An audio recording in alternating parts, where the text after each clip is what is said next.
November 19th, 2014. The time is approximately 9:03. Would everybody please remember to turn their cell phones off? Thank you. At this time, I'm going to ask for Pastor Keith Elliott of the Kona Church of God to give us the invocation.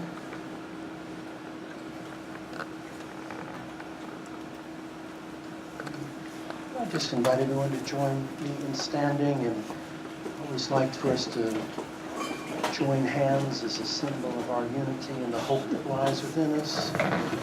So, great Creator, we come to this season of family gatherings. We cook together and feast together and cheer our football teams and decorate our trees, make our gift lists. This annual season of tradition that traces way back, freedom-seeking pilgrims. A moment that identifies us. We come to Thanksgiving. We pause from our busyness to turn our hearts toward you. You who are generous in your love, you who have been good to us, we give thanks to the one from whom all good things flow. We give thanks for imagination and music that makes us dance. We give thanks for words that rhyme and conversations that climb. We give thanks for stories that touch our hearts and movies that move us. We give thanks for the rhythms of life in this beautiful, beautiful island home.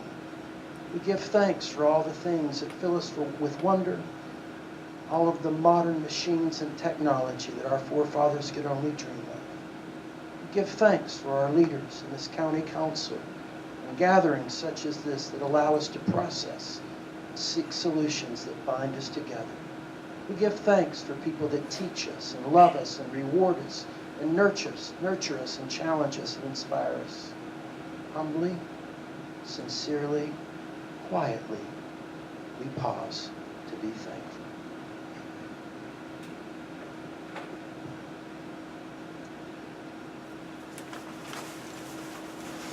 Thank you very much.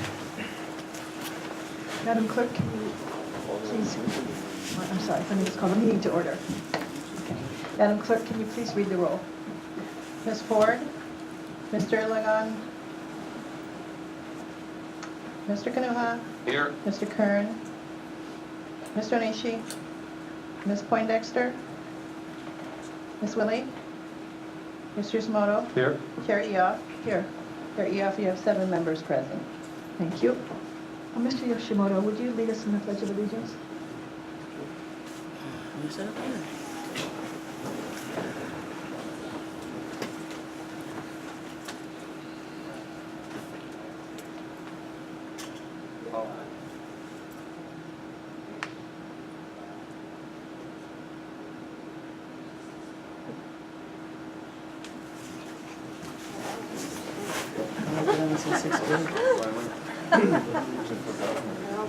We will now be taking statements from the public on items on the agenda. I'll check with the outside sites to see who has testifiers. So beginning in Hilo, do you have any testifiers? Good morning, Madam Chair. Yes, we do have testifiers in Hilo. A total so far of 14. 14? Correct. Thank you. Okay. How about in Ka'u? Do you have testifiers? Good morning, Madam Chair. No, we do not have testifiers here in Ka'u this morning. Okay. And at the Pahoa office?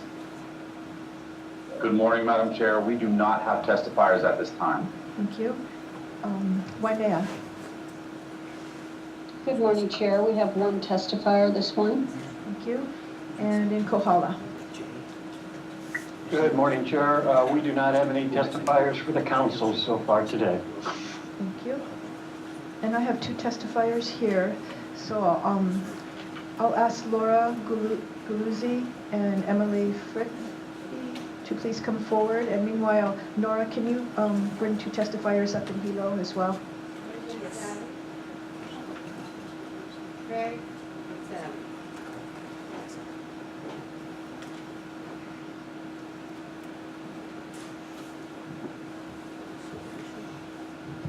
I'll start with Laura, but just to let everybody know, you have 3 minutes for public testimony, and you'll hear a bell when you have 30 seconds remaining for your testimony, so I will ask you, or you can go ahead and summarize at that time, and then at 3 minutes, you'll hear a buzzer, and please stop. No, there's a bar, a button, bar, push, there you go. Okay. Thank you, Chair. Yeah, Honorable Chair and members of the County Council, public, and staff. I'm in support of Bill 302. I've not had to use my rescue inhaler more than once or twice in a year for my asthma. When taking a group golf lesson, my cart partner started smoking an e-cig while we were parked. As she exhaled, she accelerated the cart, causing what she exhaled to be blown into my mouth, and I accidentally inhaled it. A few seconds later, I went into a full-blown asthma attack, which I hadn't had in over a year. As my lungs were closing, I calmed myself down with meditation and sips of water. Out there on the golf course, on what should have been a time for fun, instruction, and relaxation, I feared for my life. The lead-based particles and toxins that I just inhaled caused me great anxiety and affected my health. Evidence-based research by the American Lung Association at www.lung.org bears out that my health had been compromised by the vapor I had just breathed into my lungs. All smoking inhalants into your lungs have the capacity for damage to your lungs. Recently, I dropped something off at the airport my friends had left behind for their trip back to the mainland.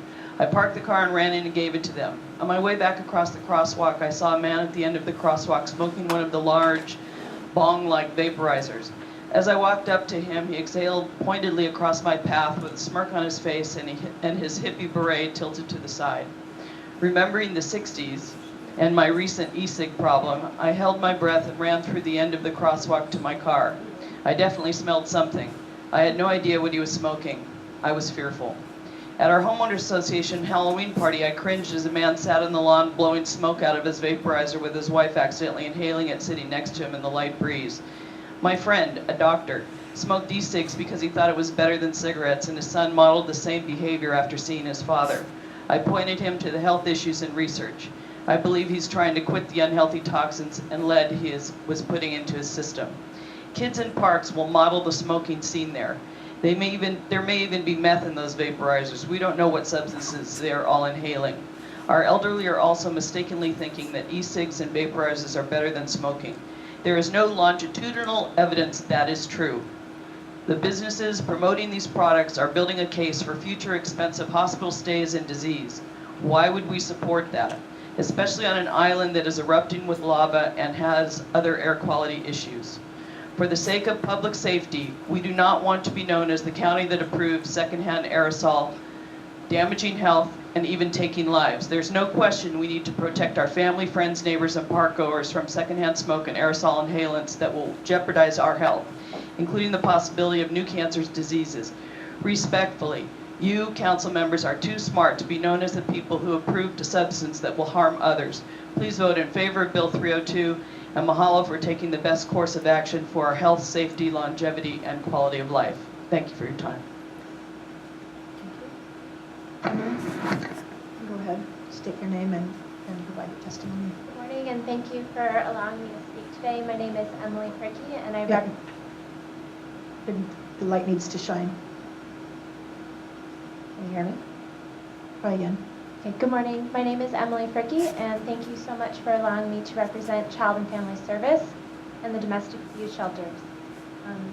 On behalf of CFS, I'd like to thank all of the council members here and all of the support staff and all the other many supporters of the domestic violence shelters. We are a community-based program, and we have felt the tremendous support by our community leaders. Thank you, council members, for your committed support for the shelters and all of other child and family service programs that you have contributed to. We are very grateful to have the support from the County Council with the $40,000 awarded earlier this year, although the funding continues to be on the low side this year for the shelters. We are currently operating with a $340,000 budget and are struggling with this budget. We have also had access to some private fund donors, and this is helping along the way. But we continue to have a hardship to provide the well-rounded services necessary for a 24-hour, 7-day-a-week emergency relief shelter program. Any support that can add to the shelter program will support our community to address the needs of our domestic violence survivors and the children that they have with them. The Contingency Relief Fund, Resolution 587, would assist the shelter with the gaps we are having in the budget. to maintain operating costs. We have been utilizing support to supply the shelter residents with basic needs supplies, with things like shampoos and conditioners, soaps, diapers for small children, blankets, pillows, clothing. We also look forward to having Ohana meals to support our families who come in without any food when they enter the shelter. And with the Ohana meals, we work as a group in the shelter to support each other and have a meal opportunity on the nights that we provide educational support groups.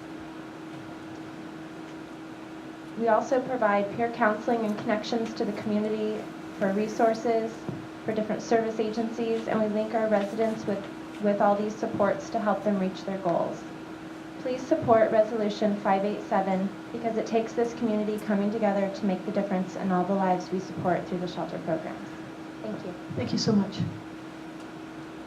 And for the record, Mr. Iligan has joined us, and Mr. Kern is excused due to illness. Hilo, can you announce your testifier, please? Our first testifier is Craig Severance, representing Micronesians United Dry Island, policy on Resolution 599-14 to be followed by Sally and Cheta. Aloha and good morning. I'm Craig Severance, retired from UHH. And because I'm retired, I'm able to be here. Our board members of Micronesians United Big Island are all working today. This is a grant through Councilman Iligan to reimburse us for expenses incurred related to the Pacific Islander Youth Career Day. This Youth Career Day was the second project we've paired with the prosecutor's office. It occurred on campus, and Micronesians United matched a small grant from the prosecutor's office. And this additional grant will help cover some of the non-food expenses. Our mission as a nonprofit organization is to empower Micronesians for greater self-reliance and to educate Micronesians in the Hawaii Island community about their respective cultures, rights, and responsibilities. And we've done a lot of workshops for state and county agencies and for other nonprofits related to intercultural training and education. This workshop was focused on high school students, our youth, career and college readiness, and using Mitch Roth's term, taking the right path. We had 2 interns from UHH help with the planning. We had a series of planning meetings over the summer, but what made this come off so well was the involvement of the Pacific Islander Student Center on the UHH campus, whose director is Micronesian, and we had over 90 college student volunteers as role models and supporters for the high school students who came to campus for a whole Saturday. We planned for 80, expected 60, had 140 registrants, and 133 high school students showed up from across the island, including Kau and Kealakekei. The day was an overwhelming success. There were a series of panels. We had police there, daycare officers there, and other panels about career readiness, etc. We are planning to have a similar event next year. And for more information, you can go to our website, www.movie.org. Yesterday, the Chancellor's Office released a electronic news piece on the whole day, and there are some video highlights also available on YouTube. On behalf of Micronesians United, the board did ask me to come and testify today. Please do support County Resolution 59942. Mahalo. Our next speaker is Sally Ancheta, representing Coalition for Tobacco-Free Hawaii, speaking in support of Bill 302. Good morning, Chair Yoshimoto and the Honorable Hawaii County Council members in West Hawaii. It's an honor to speak to you today in support of Bill 302 to add electronic smoking devices to all Hawaii County smoking laws. As I previously testified, that this law will allow consistency among all of our Hawaii County smoking laws. It will give us a clear and concise understanding of what our smoke-free public places are to eliminate any confusion of smoke-free environments. And most importantly, it will protect all of us from toxins that are in secondhand aerosol for all our residents and visitors. And just to reiterate that we know that this is actually a secondhand aerosol. This is not a vapor as the industry has called it. If we do know that it contains some of it contains nicotine, but we also know there's other toxins such as benzene, cadmium, formaldehyde, isoprene, which is the oil that is used as a gas, lead, nickel, and even toluene, which is a paint thinner and paint stripper. These chemicals are heated and then exhaled, not proven safe for our inhalation. So the innocent bystander will breathe in these toxins. I've been recently speaking to many students about this issue, and yesterday I was at Kamehameha Schools with 45 students at a lunchtime presentation that they wanted to come to. None of them had ever admitted to using a traditional cigarette, but more than 10 have already tried an ESD. And I want to submit some testimony. I did provide 30 pieces of written testimony yesterday from 9th graders at Waikia High School. But I wanted to share their voice today with you. These are new students that have recently decided that they wanted to step up on their own and testify. And Devin says, kids might see the user and start using electronic devices themselves and start showing their friends that, then spreading it all over the place. Another reason, the smoke might get into babies' faces, harming them and other people around them. And we also have heard from Kiara, and she says, I support Bill 302 because those who don't use the product should not be exposed to the harsh chemicals in electronic cigarettes produced. Children should not have to suffer from someone else's decision. This bill would also help elderly people that suffer breathing problems, so I do strongly support this bill. And then lastly, I'd like to share Anne's testimony. And Anne sums it up as a little 14-year-old could. She said, I, Anne, support Bill number 302 because electronic smoking devices contribute to secondhand smoke too. It's not just the cigarette. All smoking devices are not safe to use, and their smoke is not safe to be inhaled for smokers surrounding people. Banning electronic smoking devices will create smoke-free, completely safe, healthy environments everywhere they are not allowed. So I implore the County Council today to continue to support public health, public smoke-free places, both in the workplace and in our public parks and beaches, for all who choose not to inhale secondhand aerosol. Mahalo. Thank you. I'm here in Kona. Will Scott Taniguchi and Michelle Johnston please come forward?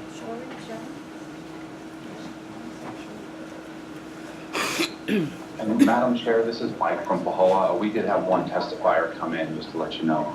Okay. Why don't you go ahead, Pahoa, with your testifying ability. Okay. Thank you, Madam. This is Mr. Urban Gamurat. He is speaking in support of Bill 302 and representing himself. Whenever you're ready, sir. Yes, hello, good morning, Hawaii County Council. My name is Urban Gamarat. I've been an avid cigarette smoker for 30 years. When I was introduced to e-cigarettes, I have cut down on my cigarettes. My nieces and nephew really appreciate me cutting down on my cigarettes because I used to smoke 2 packs a day, and that was a lot. And with this e-cigarette, I smoke like maybe not that much at all. It's comes in all flavors. It's been helping me out to quit smoking cigarettes because my nieces and nephews and my kids want me to live longer. So I support Bill 302. I don't see any dangerous chemicals in there to where these other people were speaking of. It's just a better way for people who are smoking cigarettes to quit cigarettes, to have that transition to where that you just don't stop at one time. It has helped me cut back a whole lot, And I don't see anything wrong with it. If they're talking about toxic air and stuff like that, there's a lot of things in the air that is toxic for our health. No matter what we do, they will get it anyway. Might be the lava, might be fumes or places burning. It's all toxic anyway. So to me, I support Bill 302. It has helped me out a whole lot, saved a lot of money, and I appreciate it. Thank you. Excellent, thank you, sir. Have a nice day. Aloha, you too. Thank you. Have a You're welcome. You too. Turn your mic off, please. Sorry, ma'am. Thank you. Okay, in Waimea, can you bring your testifier forward, please? Chair, this testifier is Katie Benioni in support of resolution number 591-14, representing Kamu'o Ka'ana. Please state your name for the record. Katie Benioni, and I'm in support of Resolution 591-14. Aloha Council members, mahalo for considering our resolution to support the annual Kano'okaina Hula Drama by providing funding to rent the Kahului Theater facility in Waimea. This will be the 14th year our public school has provided this rich cultural experience for the community of Waimea. The Hula Drama, a 3-day event, serves as an authentic assessment for our preschool through 12th grade students, showcasing traditional Hawaiian mele and hula, developed around the subject and academic content studied all year. Through the project-based model of education, which Kano'okaina utilizes, traditional wisdom is brought forward to the present day and combined with 21st century knowledge and skills, teaching students to be critical thinkers and problem solvers for the future. Many of the themes of our hula drama have been environmental and sustainability focused. The Hawaiian values of aloha, kokua, malama, and kuleana are threaded throughout the performance as they are every day at Kano'okaina. Our school has grown to serve over 300 students with 3 full capacity performances at Kahului Theater each year. We are grateful that the theater has been able to accommodate us each year, and we are glad to financially support the theater by renting our facility. Your kokua in helping us perpetuate this tradition of sharing in the community will be greatly appreciated. Mahalo nui for considering our resolution. Thank you. Is that your last testifier in Waimea? Yes, Chair, it is. Okay. How about Kohala? You can introduce your testifier, please. No testifiers in Kohala, Chair. Oh, okay. Then in Kona, Scott, you can go ahead. Good morning, council members. My name is Scott Taniguchi. I'm an employee here at Irie Hawaii, which the retail store that sells electronic cigarettes. I've been working there for the past 3 years since we first started selling the electronic cigarettes, and I just want to testify that the electronic cigarettes has definitely helped a lot of people. Some people slow down from cigarettes, and a lot of people to eventually quit cigarettes. And I think that it's, actually hearing the tobacco-free coalition's testimony, hearing about all the chemicals that, it's been kind of an educational thing for me. Like, honestly, I didn't know those details about it, but it can't be worse than cigarettes. Cigarettes are definitely terrible, and e-cigs aren't as bad. And so I just think that villainizing e-cigs is wrong, and I think it helps people definitely quit cigarettes, which are worse. And I brought a petition that we had about 50 signatures of our customers who also agree that e-cigs definitely help them. So thank you. Thank you. Go ahead, Michelle.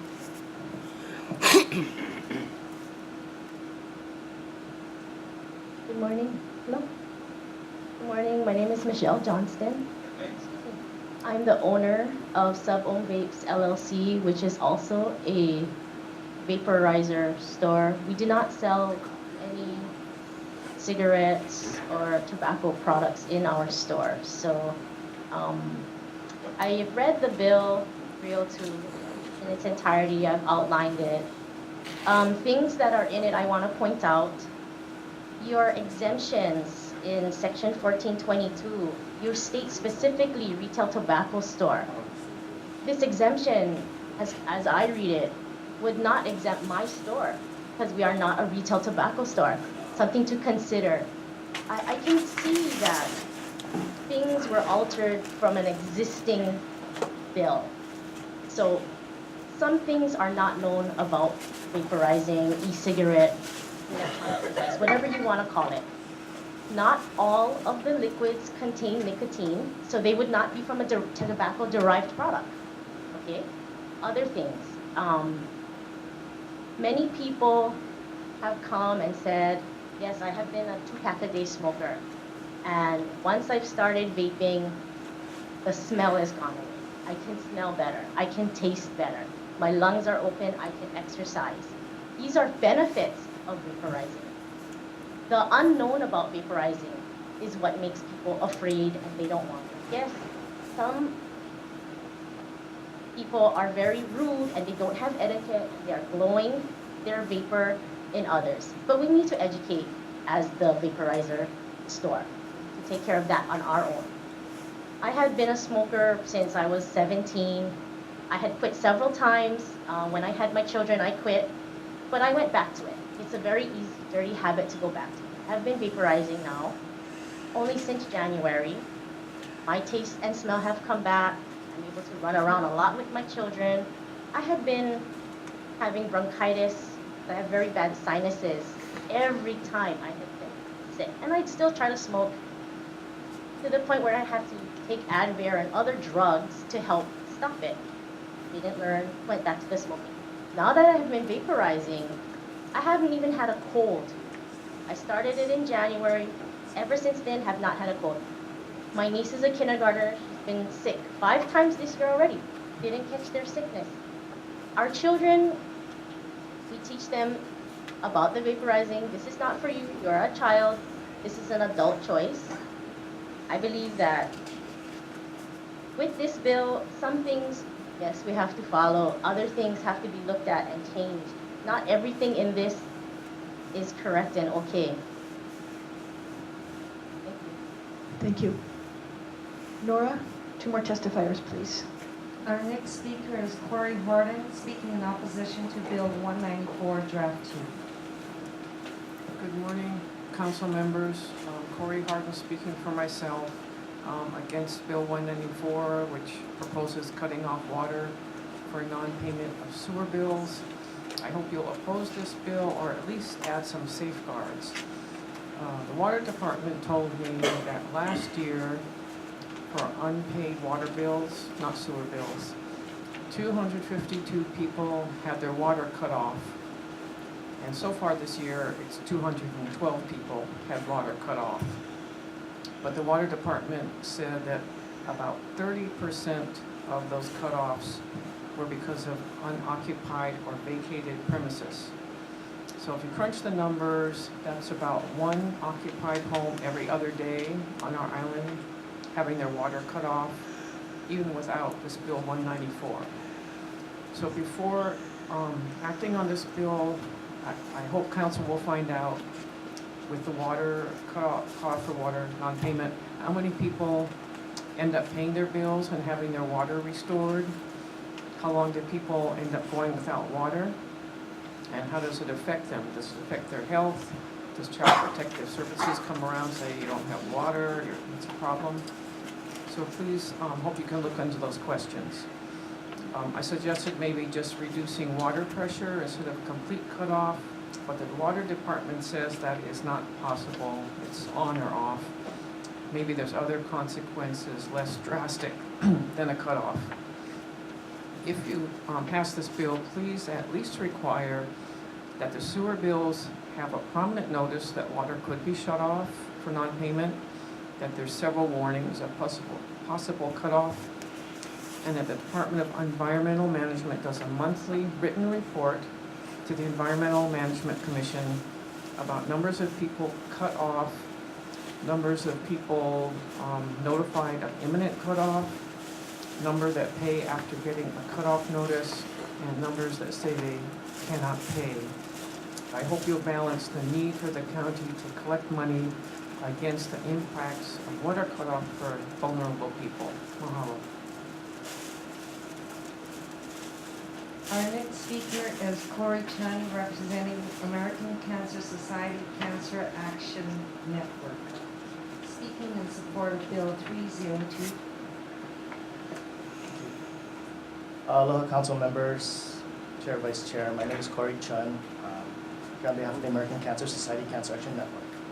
And I submitted a written testimony. So, I just wanted to present the position of the society. And I'll be brief. It's just three points I want to make. One, electronic cigarettes aren't approved as a tobacco cessation product, which is why we don't support it being used as such. The purpose of cessation products are to wean people off of tobacco and nicotine altogether. What we're finding is just that electronic cigarettes, while it gets people off cigarettes, it just switches them to another product, not with the intention of actually weaning them off of that. Second point is that they haven't been proven safe yet. With regulations from the federal government, they may become a safer product. But right now, without regulations, there's real no standard to what is in these things. There's this concept or this argument that it's just water vapor, but we get to find the ingredients of any e-juice to actually just have water. So it's a combination of chemicals and mixtures that, by themselves may be safe, but now that being used to be inhaled directly into the lungs, that's something that needs further research. And until it's proven safe, we will not, support the use of these products as a cessation device. And third, basically using these products in public places and indoor spaces just acts to renormalize and in some cases glorify the act of smoking, which is something we're concerned about. And thank you for your time. Okay, thank you. Ian Aoki and Tammy McCalla, can you please come forward?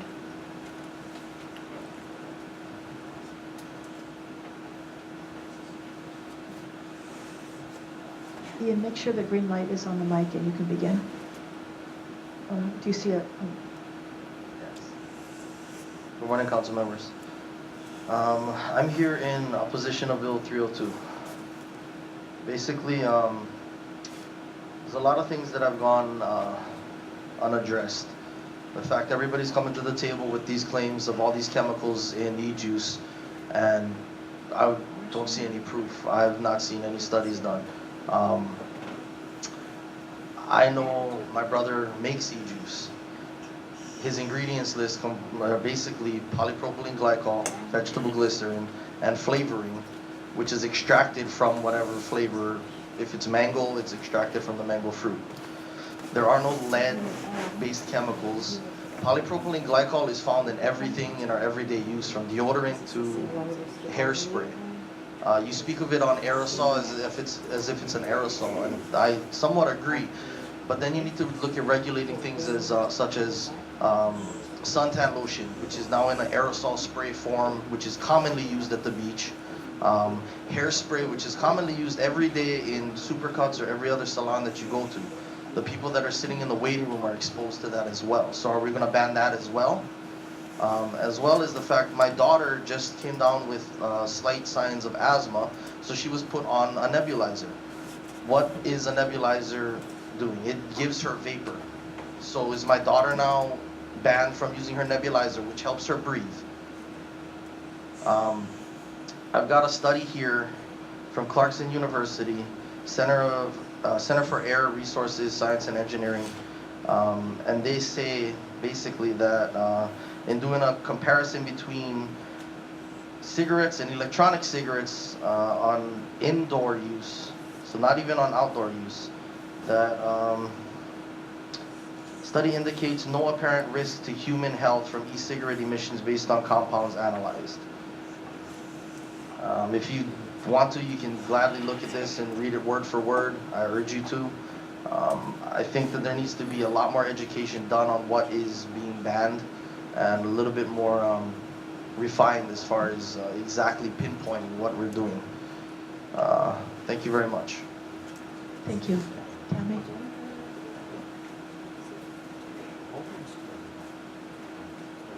Please turn on your mic. Bright light. Good morning. Thank you for the opportunity to provide testimony in strong support of Hawaii County Bill 302. There should be no question about supporting this bill as it protects all of the public's health. As a public health professional, I want to know that all the places where our families work and play, whether they use e-cigarettes, tobacco, or not, are healthy places to be and free from electronic smoking device aerosol. Over the past couple months, I did my own informal survey of businesses while I've been out and about in Kona. I asked managers, employees in several stores and restaurants about their views on the use of electronic smoking devices in their establishments. Most have asked people not to use in their stores or in their restaurants, and are actually waiting for the county to act with a bill such as this.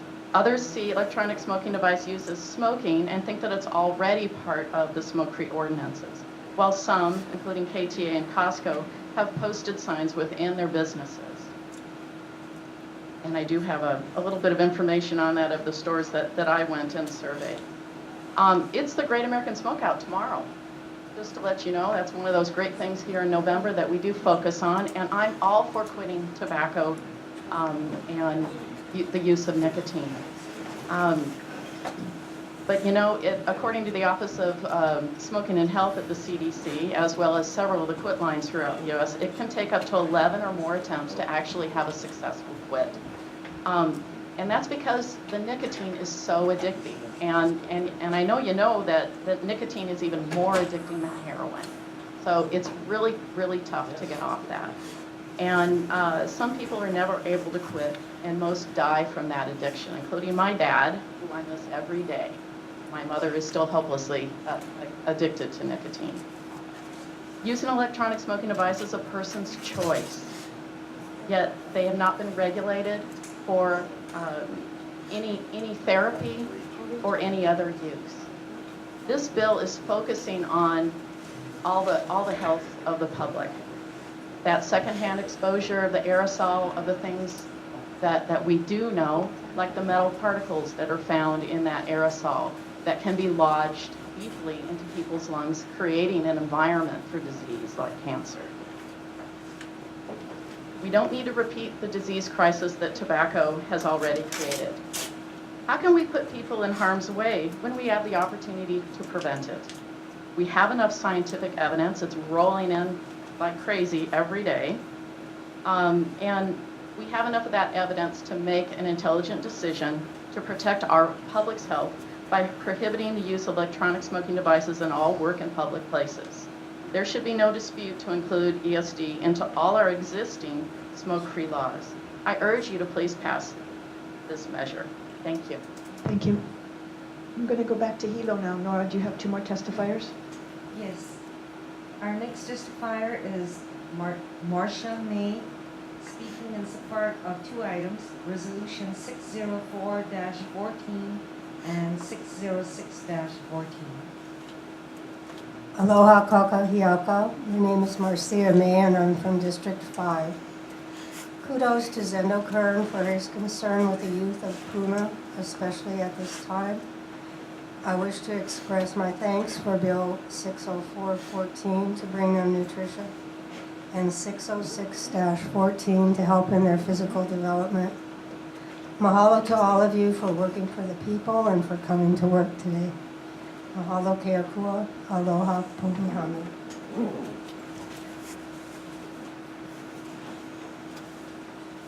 Our next speaker is Jennifer Griffith, representing Bay Clinic, speaking in support of Bill 302. Good morning. My name is Jennifer Griffith, and I'm a tobacco treatment specialist, a tobacco treatment program coordinator at Bay Clinic, and an ex-tobacco day smoker. Thank you for the opportunity to speak today in support of County Bill 302. I believe this bill will protect our children, employees, customers, and the public from the aerosol emitted from the exhalation of electronic smoking devices. A recent study at the University of California in San Francisco states ESDs do not just emit a harmless water vapor. The secondhand aerosol from the ESDs can contain nicotine, ultrafine particles, and low levels of toxins that are known to cause cancers. Makers of ESDs say they use propylene glycol as the fluid base for the e-juice. This is just the base. They're adding flavors, colors, and nicotine to the base to make the e-juice. Currently, there are over 250 different brands with over 25 different nicotine strengths and 80 distinct flavorings.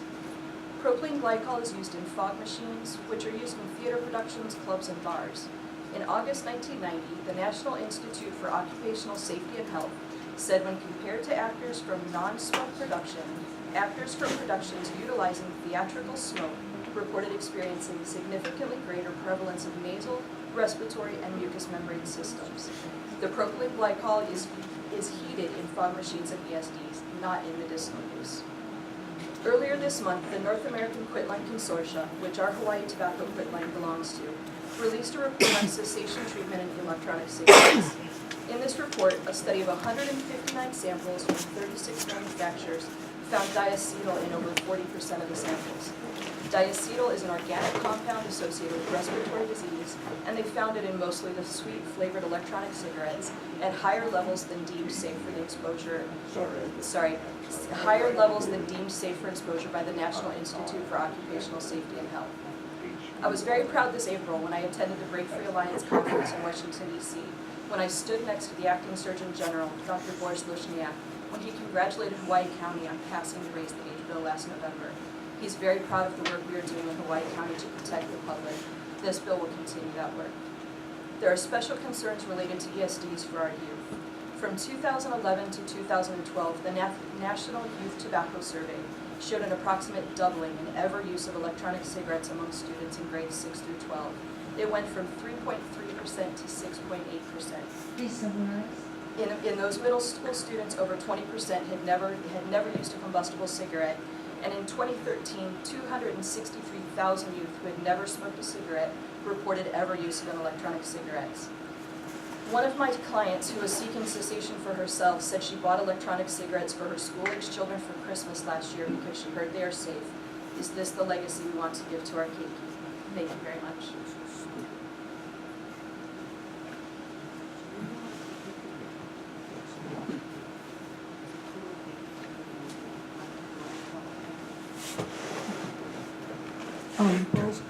Kahui, please come forward. And Hilo, you still have more testifiers, correct? Correct. We have approximately 9 more. Okay. I'll take Mr. Kahui and then come back to you, Hilo. Test. Aloha kakahiaka. Thank you for giving me this opportunity to speak before the County Council. I'm speaking before Resolution 58814 related to a transfer of funding to Laiupua to conduct our Prince Kuhio Festival. This year will mark the 6th anniversary of our Prince Kuhio Festival. We celebrate the legacy of Prince Kuhio, and with that, we celebrate the modern day Ohana. Our mission, Laiupua 2020's mission, is to bring community facilities to the forefront of our community in Laiupua, the homestead of Laiupua, to serve our homesteaders and the greater region. But to do that, we have to understand our Ohana. We celebrate our Ohana in many ways. We celebrate our Ohana, our modern day Ohana, by celebrating our culture, our men, music, the arts, our health, the importance of it. This event, as it's done in the past, bring all of these agencies together to provide information for our community, to better prepare our community for their, for their future. So I ask that this council support Resolution 58814 to appropriate $3,500 to Laiupua to celebrate the legacy of Prince Kuhio and the modern day Ohana. Mahalo. Thank you. Back to Hilo. Our next speaker is Paul Morgan, representing Paul Morgan Foundation, speaking in support of Resolution 603-14. Aloha, Council, and thank you for the opportunity to speak before you today. No? Thank you. Aloha, Council, and thank you for the opportunity to be heard in regards to Resolution 603-14 regarding Paul Morgan Foundation, the Pahoa Ohana Fund Day. In regards to all the, from storms to the lava flow and all the different things that are happening on Big Island, we would appreciate your support with this event. As a football coach, a local football coach, it's also an opportunity for families and friends to get together for a great event. I'm not going to be long, but just want to thank you for your support in regards to Resolution 603-14, the Pahoa Ohana Fund Day. Thank you. Our next speaker is Hannah Hendrick, speaking in support of Bill 302.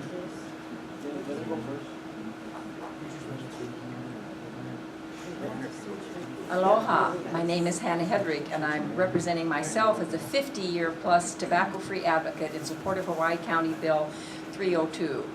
Mahalo to the 6 county council members who voted on November 6th in support of HC Bill 302, which would include electronic smoking devices in current ordinances protecting bystanders from exposure to secondhand smoke. Only 2 of the council members present were unwilling to accept incontrovertible evidence provided at the November 6th hearing that exposure to ESD byproducts produces severe negative reactions.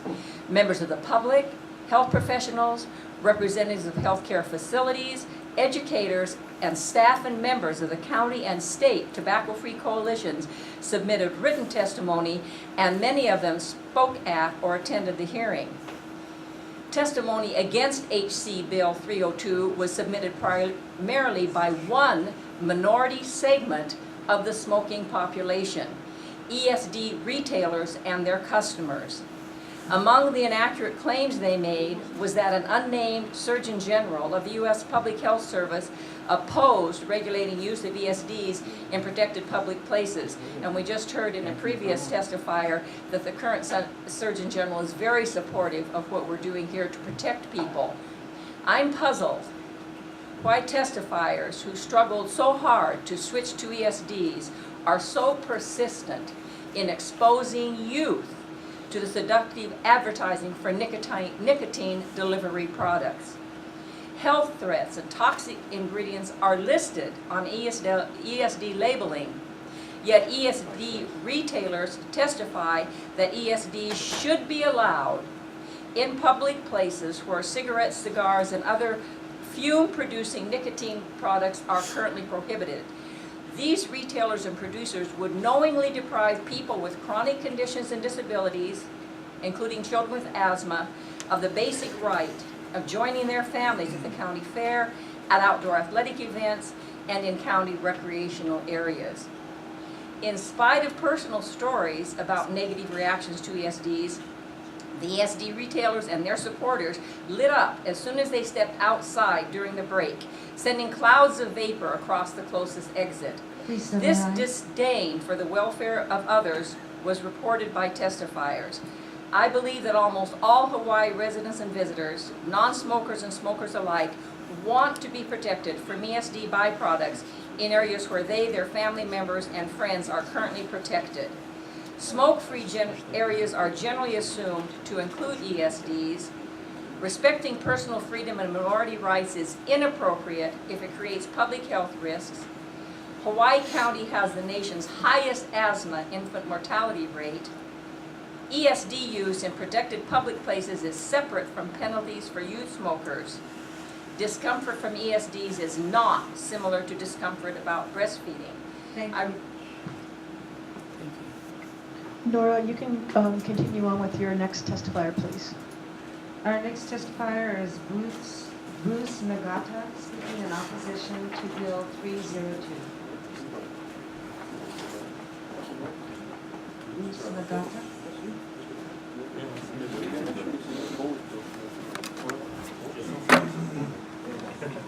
And if Kevin Hirsch could also come forward.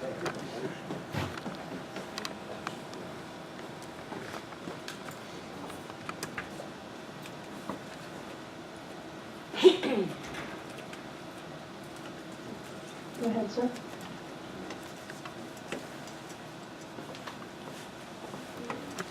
I'm Bruce Nagata. I work here at Ari Kilo, and I've seen e-cigarettes change people's lives. I've seen numerous customers come in just saying how clear they are. I'm a vapor. I smoked cigarettes for 15 years, and e-cigarettes helped me quit smoking for at least, I say, about 2 years. I can smell, I can eat, I work out every day. I mean, it's a life-changing thing for me. And I've seen a lot of people change lives for it. And that's pretty much it. It doesn't make any sense because there's no proof to back it up, to back up all of this stuff to ban the e-cigarettes. So that's pretty much it. Thank you. Our next speaker is Kevin Hirsch, and he's speaking in opposition to Bill 302. Hello, thank you for hearing me. My name is Kevin Hirsch. I was previously a 20-year smoker of a pack plus a day. As of using e-cigarettes, which my mother bought for me as a gift for Christmas. I tried it. I smoked with the e-cig and electronic cigarette and regular tobacco cigarettes for 11 days before I had no desire to smoke a cigarette. I went from being able to hold my breath for 45 seconds as a professional dive instructor, which is not very good. Now I can hold my breath for almost 3 minutes. As other people have mentioned, my sense of taste has come back. My sense of smell has come back. I've said I've been able to hold my breath for much longer. As an athletic developer also, I can't walk around smelling like cigarettes. I didn't want to quit smoking cigarettes when I did. I was able to because e-cigarettes work. Because I'm not a tobacco chewer, so a gum isn't going to work for me. I'm not an arm patch sticker or over Band-Aid user, so a patch isn't going to work for me. But the sensation that I feel when I smoke e-cigarettes helps me to not smoke. I've also gone from 18 milligrams of nicotine when I started to less than 3 milligrams of nicotine now. So I'm consuming very little nicotine. I've also moved away from using cartomizers, which have been addressed. They are bad. They're full of polycarbonate fill. We know that. We don't want them like that. We use clean cotton for our e-cigs now. We're trying to get everyone away from these polycarbonate fills. We completely agree with you on the dangers of cartomizers. Other than that, all I can really say is that e-cigarettes have kept me tobacco-free, and that's what we want to teach our keiki. It's not another way to get nicotine. It's that we can get away from cigarettes completely. And tobacco is probably the biggest plague that the humankind has seen, ever. Tobacco's probably killed more people than any other war. And if we can get to a smoke-free, when people are vaping zero nicotine, at that point it doesn't matter. We have no more nicotine. And your arguments against the ingredients with propylene glycol, turn over a bottle of mayonnaise and read the ingredients, please. And you'll find that you've been consuming these products your entire life. That's all I have to say.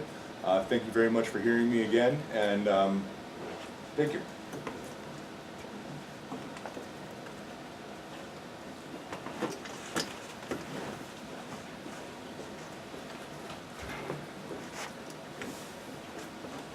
Our next speaker in Hilo is Chris Segusho, speaking in opposition to Bill 302. Good morning. I'm here to oppose Bill 302. Like many of the other testifiers, I was a 20-year smoker. I did everything to help me, with my smoking cessation when I was trying to quit. Pills, no, not pills, patches, hypnosis even. I didn't want to go the route of pills and, Chantix and the like because they're antipsychotics and, the side effects addressed with them. Nothing worked. Nothing at all. I got into this vaping maybe about 4 months ago.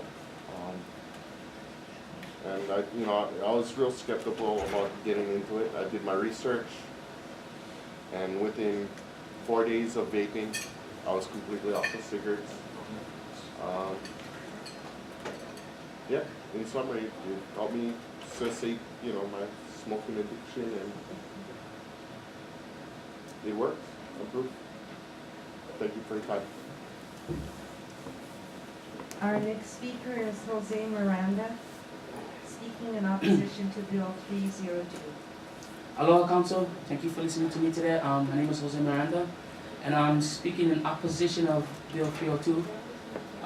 I believe myself that all these alliances, the Tobacco-Free Alliance, the Cancer-Free Alliance, they should be all behind the vapors, because whether they like it or not, it leads to tobacco-free. It starts from 24 milligrams, some people have them higher, and like brother said, he's smoking less than 3 milligrams. So it goes down to 0 milligrams, which is no nicotine whatsoever, which would be tobacco-free. So I believe the alliances should be helping us in this situation, because it's helping a lot of people become tobacco-free. Whether they want to hear the positives, the negatives, the ins and outs, it's a big thing. A lot of things these people are saying is about our children's health. Smoking, we don't want the children to smoke, Another big thing in Hawaii is obesity. And if we worry about public issues, we should stop drinking soda, eating candy, eating sandwiches, because these kids are seeing us doing all this, and if we're speaking about them following in our steps, where do we draw the line in public? We cannot do nothing anymore in public. So to me, it's like, you guys should really look into this bill and even designate an area in public for people to stand by. And if somebody that's non-smoking comes by this area, they put themselves in risk. So you guys gotta look at all kinds of different oppositions and positive and negatives, and there's a lot of things that people saying here that they don't have too much research on. They don't look into situations. They only see one side. You gotta look at both sides, weigh out the negatives and the positives, and see where we land, because I believe positive is stronger than negative in this situation. So please, look at the bill and oppose Bill 302. Thank you. Our next speaker is Travis James Stafford, speaking in opposition to Bill 302. Aloha and good morning, Council. I'm here to speak in opposition of Bill 302. My name is Travis James Stafford, and a lot of the main points have already been brought up. For one thing, the harmful secondhand effects from the vapor produced by electronic cigarette devices. I have not seen any evidence that have really shown any real evidence showing the harmful effects of the secondhand vapor. Also, I believe that it is the duty of parents to educate their children about the harmful effects of nicotine, cigarettes, electronic smoking devices, etc. Really, in the end, we're going to be exposed to all sorts of harms when we go out in the world on a daily basis. Exhaust coming out of cars, there are carcinogens in the air everywhere. And of course, we all want to have, a safer place for our children to go to, public parks, all of that. But the truth of the matter is, these products do effectively help people to quit smoking cigarettes. As was stated earlier, sometimes it takes 11 attempts to effectively quit nicotine. Cigarettes do have a very, very powerful addictive quality, and many people die because of cigarettes. It causes deaths. I lost my grandfather due to nicotine consumption and cigarette smoking. So anything we can do to help people to quit smoking cigarettes, if people find that an electronic smoking device is more effective for them as opposed to a patch or gum, they should have that freedom to be able to wean themselves off of cigarettes. With electronic smoking devices, you are in control of the nicotine dosage that you give yourself. So for the first time ever, a person can go from a higher nicotine consumption down to a lower nicotine consumption. They have that power whereas big tobacco, Marlboro, never allowed for people to do that in the past. So I think that's a very important point to look at and realize for the first time the consumer can effectively control the dosage and get themselves effectively off cigarettes entirely. So really, anything supporting 302 is supporting big tobacco's ability to have a stranglehold on the situation where people will continue to bounce back to cigarettes, which are very harmful, as we know. And really, the main point of my argument here is that these devices do help people to get off cigarettes effectively. And that's the point that we should be looking at. And thank you again for hearing me today, and aloha. Our next speaker is Tim Michael, representing Big Island Vapors Alliance, speaking in opposition to Bill 302. Good morning, Aloha Council. You've all heard my story, I don't need to tell it again. I've got something completely different today. Webster's Dictionary defines smoke as a cloudy gray or black mixture of air and very small pieces of carbon produced by something that is burning. Laura, can you adjust the camera so you can see the speaker? Sorry about that. Okay. There you go, thank you. Once again, smoke is defined as a cloudy gray or black mixture of air and very small pieces of carbon produced by something that is burning. What we do neither emits smoke nor is smoking, by definition or act. I've provided you all with all of these studies. I've tried to contact every member of the council within the last couple of weeks. Had very little success even getting messages to any of the council. You seem to not be interested in the opposition's point of view at all, as far as I can tell. There's a study called The Effects of E-Cigarette Vapor from October 24th, 2012. We keep hearing there's no studies. Here's one. Their conclusion was, for all byproducts measured, electronic cigarettes have a very small exposure relative to tobacco cigarettes. The study indicates no apparent risk to human health from e-cigarette emissions. Another study, Vapor Clean Air Study, December 11, 2013. There's no current evidence that passive vaping poses any significant threat to the health of bystanders. Any. A recent Reason Root poll of 1,011 participants polled, 62% believe that the government should allow the use of electronic cigarettes in public places. We provided you with a petition with almost 1,400 signatures on it, and you didn't even blink as a council. You didn't even look at, you didn't even blink when we did this. Those are supporters of us. Those are opposers of this bill. There's an argument being made that children using e-cigs renormalizes smoke, or seeing e-cigs used renormalizes smoking. Actually, it's completely opposite.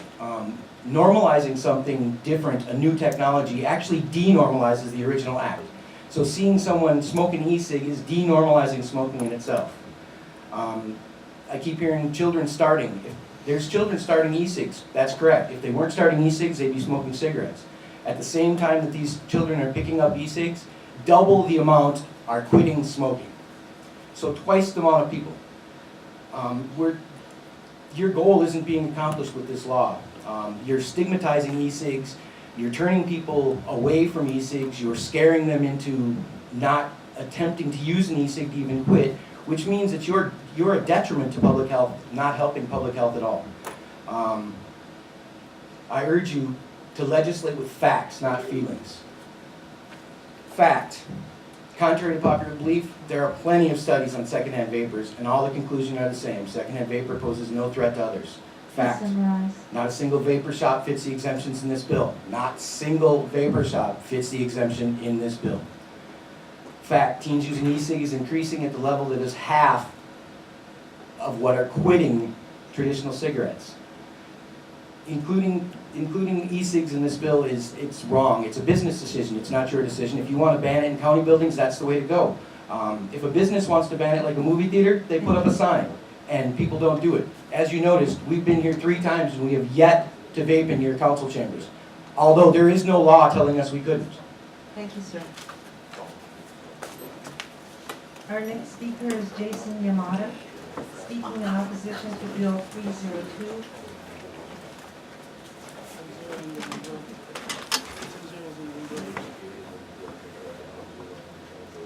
Hi, council members. My name is Jason Yamada. Today I'm here to oppose Bill 302, which would ban e-cigarettes in public beaches, parks, and commercial establishments. The FDA says there's no significant tests that have been conducted to prove that e-cigarettes, either way for e-cigarettes. Don't prove this product guilty before it's proven innocent. Wait till the significant tests come out, and then you can make your judgment on it.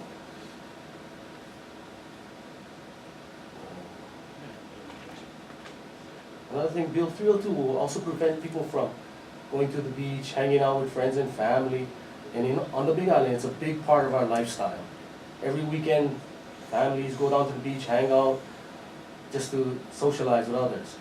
Please don't take that away from us as vapers. Thank you.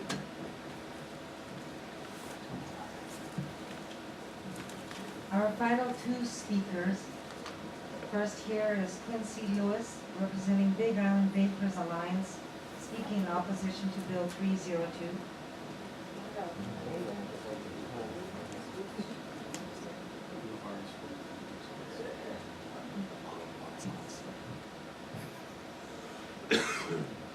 Hi, my name is Mariner Ravel, not Quincy. That's my full name. I oppose Bill 302. You guys see me here before, and you know, I oppose the bill because it'll harm public. It'll harm the public. People trying to stop smoking that use e-cigs, and it'll take away rights and liberties from people. As in any law, potential law, the fact of the matter at hand is that you have to base it on real, factual evidence, not hearsay, not fear. Now, a lot of the information being spit out on both sides, you can have, you know, people that oppose the bill, people that are for the bill, they have these information. You have lobbyist groups like Tobacco Free Hawaii. Although I applaud a lot of things that they do, they give wrong information. And when I mean wrong information, I'm talking about real evidence. Earlier this year, you guys passed a law banning tobacco products by retailers to sell to people 18 to 20. There was a question and answer session. I attended that question and answer session. Tobacco Free Hawaii was a big supporter of this bill. They were there to answer questions. Problem is, they couldn't answer any of my questions. So, being that you folks are highly influenced by these people that are giving this information that e-cigs are bad, secondhand e-cigs is bad, we're advertising to kids, show me the proof.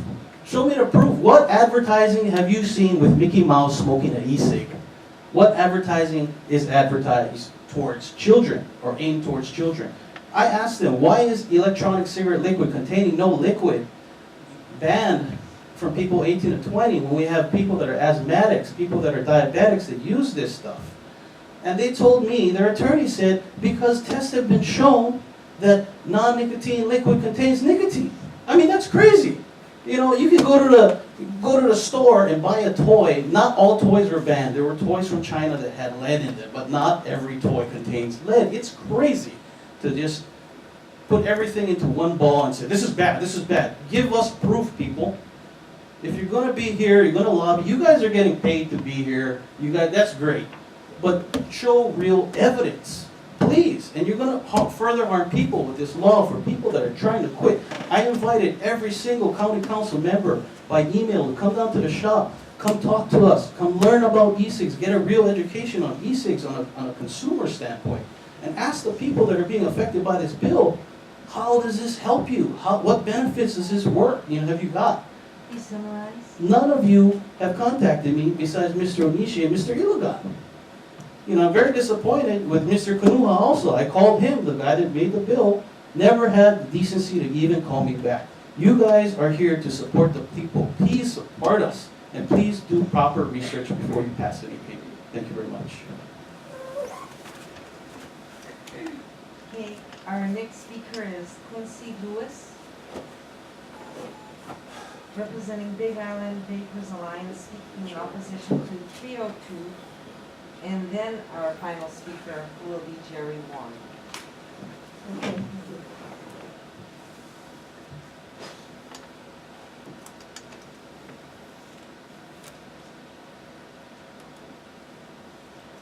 Greetings, ladies and gentlemen of the council.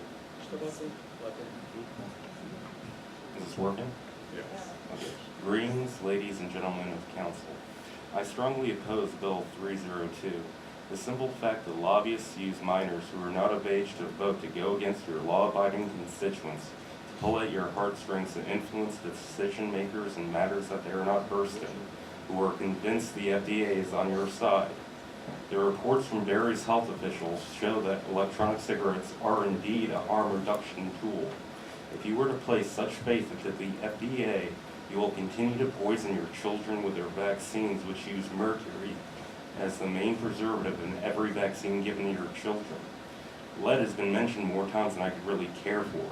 The heating elements in our e-cigarettes are made by us using materials we source from companies with MSDSs readily available. If you ban them based upon this, you need to ban hair dryers and heaters. Propylene glycol is used as a carrier base for inhalants used in the medical industry for asthma and other life-saving applications. Both propylene glycol and vegetable glycerin used in our American-made e-juices are of USP grade. I proudly served in the United States Navy to fight for our inalienable rights granted to us by our Constitution, and I will not have my rights or liberties infringed by people whose motivation is money. Thank you. Thank you. Our final speaker is Jerry Warren, and he will be speaking on two items, Bill 302 and Bill 194, Draft 2, in opposition. Good morning, Jerry Warren. I oppose Bill 302, that's the vaping, which is a new word, it's been added to the dictionary that was on the news yesterday. Start off with, there's a dictionary definition of vaping now. And then here's an old definition. A cigarette has a fire on one end and a fool on the other. And here's another old definition. You could describe an old person who's distraught. You would say they had the vapors. So their mind is overwrought over nothing. So vapors really means nothing. So this Bill 302, number one, it's lobbyist driven. And then if you support this, you are actually giving those lobbyists professional courtesy, and it might be a good move for young legislators because they might be a lobbyist one day. So it's kind of one hand washing the other here. And there's been no public outcry. I haven't seen any letters in the newspaper. I remember the barking dog legislation. That was a good one. You would see a lot of public outcry. And you should also ask yourself, are these lobbyists registered? There is a law that says anybody making money like these people have to be registered. They pay a fee. And then, so moving on, this does represent the nanny state, and it alienates blue-collar people.